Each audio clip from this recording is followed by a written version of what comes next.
भगवान भूत अधिपति भगवान शंकर का स्मरण कर कर, पंचाक्षर मंत्र का स्मरण कर कर अगर आप पूजन में बैठ रहे हैं, लक्ष्मी पूजन कर रहे हैं, तो ये पक्का है अगर हमसे कुछ त्रुटि हो भी गई तो भगवान भोलेनाथ उसको क्षमा कर। और माता से निवेदन करना, हे लक्ष्मी मैया, हे वैभव लक्ष्मी, हे माता अष्टलक्ष्मी, हे माँ संतान लक्ष्मी, धान्य लक्ष्मी, वैभव लक्ष्मी, प्रतिष्ठा लक्ष्मी, यश लक्ष्मी, कीर्ति लक्ष्मी, आरोग्य लक्ष्मी, संतान लक्ष्मी, हे माँ ऐसी कृपा करिए, आप हमारे घर से रुष्ट होकर ना जाइएगा।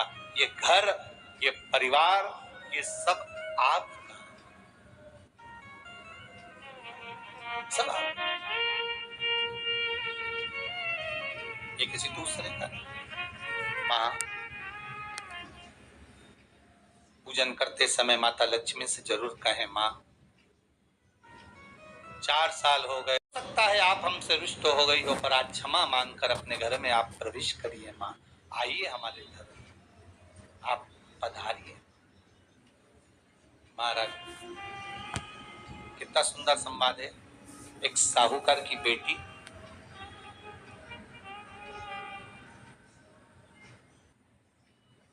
साहूकार की पुत्री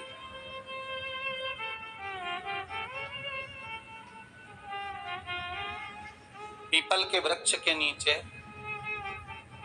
बेलपत्री के वृक्ष के नीचे, आंवले के वृक्ष के नीचे प्रत्येक अमावस्या को दीप लगाने जाती थी। उसका नियम था।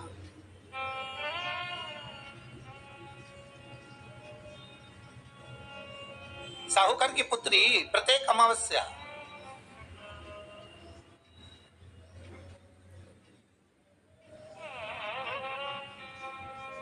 3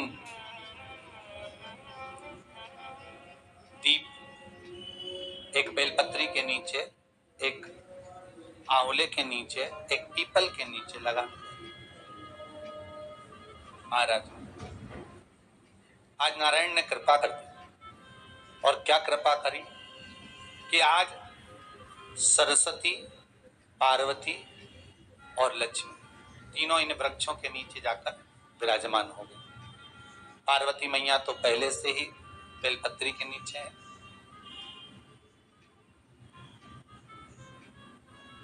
स्वयं सरस्वती मैया, लक्ष्मी मैया आंवले और पीपल के नीचे विराजमान। अब आज तीनों देवियों में बात हो रही है, आज तीनों देवियों में चर्चा हो रही है कि यदि आज अगर कोई दीप लगाने आया और पहला दीप जिसका लगेगा तो ये पक्का है कि मैं लक्ष्मी उसके घर में प्रवेश करूं।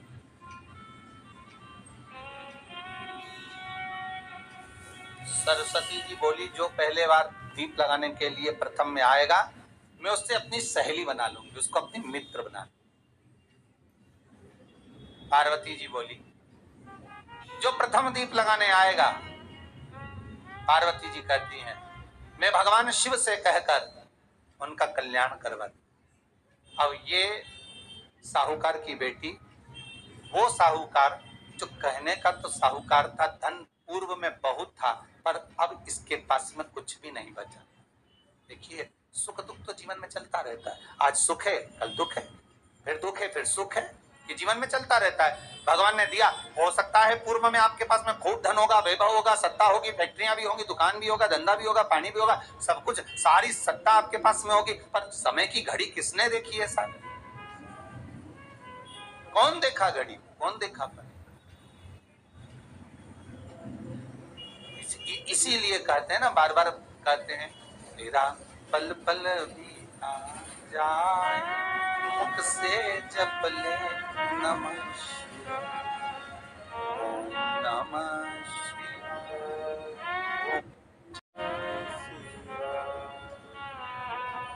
बड़ी मुश्किल से मिलता है। घड़ी पल समय नक्षत्र कब बदल जाए किसको मालूम है। आज साहूकार के जीवन में था साहूकार कहने का, पर धन नहीं था, वैभव नहीं था, सब समाप्त हो गया था, कहीं पैसा चले गया, लग गया। महाराज बेटी ने वही दीप तैयार करे, दीपावली की अमावस्या नहीं थी, पर दूसरी जो अमावस्या थी उस अमावस्या पे उसने दीप लगाया। जैसे दीप लगाया, 3 देवियों ने आवाज लगाई, अरे सखी सुनो तो। साहूकार की बेटी बोली, किसकी आवाज आ रही है? अरे सखी सुनो तो। सखी ने कहा, क्या बात है? आवाज आई, 3 सुंदर स्त्रियां, बड़ी सुंदर युवती बनकर, सुंदर आभूषण वस्त्र पहनकर बैठी हुई, एक ही जगह पर तीनों बैठी हुई। इसी को त्रिवेणी कहते हैं महाराज। जो त्रिवेणी का जो वृक्ष होता है उसमें 3 त्रिवेणी का जो वृक्ष होता है उसमें दिए लगाने का बड़ा महत्व होता है, तो इसी को त्रिवेणी कहते हैं। तीनों बैठी हुई, अब तीनों बैठी, आवाज लगाया, हम आपको सहेली बनाना चाहते, सखी बनाना चाहते, आप हमारी सहेली बनेंगी। अब इस साहूकार की बेटी को लगा ये तो बहुत पैसे वाली दिख रही है, धनपति दिख रही है, और मैं तो गरीबड़ी, और ना जाने में अगर इनकी सखी बन गई तो फिर इनको क्या मुझे देना पड़ जाए, कोई भरोसा है। इसलिए शास्त्र कहता है कि मित्र भी बनाओ तो सोच समझ कर बनाओ, मित्र भी बनाओ तो सोच समझ कर बनाना। ज्यादा धनपति मित्र बन गया तो मन में आएगा कि जब ये घर आएगा तो इसको घर का भोजन तो कराना ही पड़ेगा, घी का भोजन तो कराना ही पड़ेगा। इसलिए मित्र भी बने तो ऐसा बने कि जो आपके सम्मुख में हो, उसको धन और वैभव से मतलब ना हो, उसको सत्ता से मतलब ना हो, आप उसको केवल आपसे मतलब, आपकी मित्रता से। साहूकार की बेटी ने कहा, मैं आपको कल बताती हूँ, मेरे पिताजी से पूछूंगी मैं आपको मित्र बनाऊं कि ना बनाऊं। ठीक है, चलिए घर पहुंची। पिताजी, मुझे 3 सखियां मिली, एक सरस्वती है, एक पार्वती है और एक लक्ष्मी। अच्छा, पीपल, आंवला और बेलपत्र तीनों वहां विराज। अच्छा, क्या कर रही हैं? सखी बनाना चाहती। पिताजी ने कहा, बन जाओ सखी, सखी बनने में दिक्कत क्या है, बनो। अब दूसरी अमावस्या पे जब वो गई और जाकर उसने कहा कि मैं आपकी सखी बन सकती हूँ, तीनों प्रसन्न हो गई। तो उसमें से एक सखी माता लक्ष्मी ने कहा कि चलो आज तुम हमारे घर चलो, हम तुम्हारा सम्मान करना चाहते हैं। सखी को माता लक्ष्मी अपने घर ले गई। साहूकार की बेटी को जब घर लेकर गई, सुंदर सोने की चौकी, सोने की थाली और सोने के गिलास, पकवान एक से बढ़कर एक माता लक्ष्मी ने जब साहूकार की बेटी के सामने परोसे, इधर माता सरस्वती, इधर माता पार्वती नजदीक में बैठ गई और साहूकार की बेटी पकवान को पाने लगी।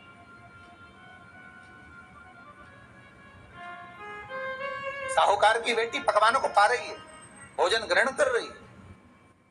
अब भोजन करने के बाद साहूकार की बेटी चली गई। अब जाते से ही माता लक्ष्मी जी ने कहा, सुनो सखी, अगली जो अमावस्या आ रही है, आपको मालूम है वो कौन सी अमावस्या है? नहीं। कहा, दीपमालिका, दीपावली की अमावस्या, आपको मालूम है? ओहो, पर एक बात हम आपको कहें? लक्ष्मी जी बोली, एक बात हम आपको कहें? हाँ बोलिए। हम चाहते हैं इस अमावस्या को आप हमारे घर आई हो, अगली अमावस्या को हम आपके घर आना चाहते, क्या आप हमें बुलाएंगी? सखी ने कहा, साहूकार की बेटी बोली, अगर आपका मन है आने का तो आप आओ, मना नहीं है। साहूकार की बेटी हूं मैं। लक्ष्मी जी ने मन में सोचा, ठीक है, तैयारी करो। आज साहूकार की बेटी घर पहुंची तो पिताजी ने पूछा, बेटी आज बहुत देर हो गई तुझे आने में, कहाँ रह गई थी तू, कहाँ रह गई तू? बेटी कहती है, 3 सखियों के घर गई थी, आने में देरी हो गई, पर मेरी सहेली माता लक्ष्मी जी कह रही हैं कि अमावस्या के दिन मैं तुम्हारे घर में आऊंगी। तो पिताजी ने कहा, उसमें क्या दिक्कत है, तैयारी करो। तो पिताजी, घर में अपने खाने के लिए तो कुछ नहीं, तो माता लक्ष्मी को क्या खिलाएंगे? कई लोग कहते हैं कि दीपावली पे ना तो हमारे यहाँ घी है, ना हमारे यहाँ तेल है, ना हमारे यहाँ कपास है, ना हमारे यहाँ पर मिठाई बन रही है, ना हमारे यहाँ अच्छे वस्त्र हैं, हम क्या पहने माता लक्ष्मी को रिझाने के लिए? परशु महापुराण की कथा कहती है, अगर आपका भरोसा, आपका विश्वास, आपकी दृढ़ता परमात्मा के चरणों में लगी है तो परमात्मा लक्ष्मी पूजन की व्यवस्था भी वही कर देगा कि लक्ष्मी जी का सम्मान कैसे करना, आदर कैसे करना। घर में बच्चों का विवाह होता है, टेंशन आपको होता है, परमात्मा पे छोड़ दो, भगवान विवाह कराने वाला होगा, भगवान पाणिग्रहण संस्कार कराएगा, भगवान व्यवस्था करेगा, क्योंकि जन्म उसी ने दिया है तो मृत्यु भी वही देता है, जन्म उसी ने दिया है तो पाणिग्रहण संस्कार भी वही करा देता है। क्यों सोच? साहूकार ने कहा, बेटी तो इतनी जल्दी हिम्मत हार गई कि तेरे घर में कुछ नहीं है? गाय का गोबर ला, लीपन कर, घर को पोंछ, कचरा उठाकर बाहर फेंकिया। पिताजी घर में तो कचरा भी नहीं है कि जिसका प्रयोग करा जाए। कचरा उठाकर बाहर फेंकिया।